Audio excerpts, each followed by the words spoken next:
عقل اور دانائی کی باتیں۔ بادشاہ کا وزیر بڑا ہوشیار اور عقل مند تھا۔ اچانک وہ بادشاہ کی ملازمت چھوڑ کر اللہ کی عبادت میں مشغول ہو گیا۔ ایک دن بادشاہ اس کے پاس گیا اور اس سے پوچھا، تم نے میری ملازمت کیوں چھوڑ دی؟ اس نے کہا، 5 باتوں کی وجہ سے میں نے آپ کی ملازمت چھوڑ دی۔ بادشاہ نے ان باتوں کے بارے میں پوچھا تو وزیر نے کہا، پہلی بات تو یہ ہے کہ آپ بیٹھے رہتے تھے اور میں آپ کی بارگاہ میں کھڑا رہتا تھا۔ اب اللہ تعالیٰ کی خدمت میں حاضر ہوں تو کھڑے ہو کر بھی عبادت کر سکتا ہوں اور بیٹھ کر بھی۔ نماز کھڑے ہو کر بھی پڑھی جاتی ہے اور اس میں بیٹھنے کا بھی حکم ہے۔ دوسری بات یہ ہے کہ آپ تو بیٹھے کھاتے رہتے تھے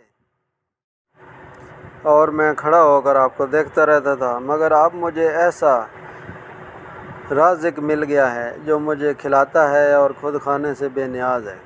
تیسری بات یہ ہے کہ آپ سوتے رہتے تھے اور میں آپ کا پہرا دیا کرتا تھا۔ اب میں ایسے بادشاہ کا غلام ہو گیا ہوں کہ خود میں سوتا ہوں اور وہ میری نگہبانی کرتا ہے۔ چوتھی بات یہ ہے کہ میں ڈرتا تھا آپ فوت ہو گئے تو آپ کے دشمن مجھے تکلیف دیں گے۔ اب میں ایسی ذات کی خدمت میں ہوں جو سدا قائم رہے گی اور اب مجھے کسی کا خوف نہیں۔ پانچویں بات یہ ہے کہ میں ڈرتا رہتا تھا کہ اگر مجھ سے کوئی غلطی ہو گئی تو آپ معاف نہیں کریں گے، مگر اب ایسا رحم دل مالک مل گیا ہے کہ دن میں 100 مرتبہ گناہ کرنے کے بعد بھی توبہ کرنے والوں کو بخش دیتا ہے۔ معزز ناظرین، میرے چینل سٹوری فائبر پر آنے کا بہت شکریہ۔ پلیز لائک اور سبسکرائب کر دیں۔ اللہ تعالیٰ آپ کو جزائے خیر عطا فرمائے۔ آمین ثم آمین۔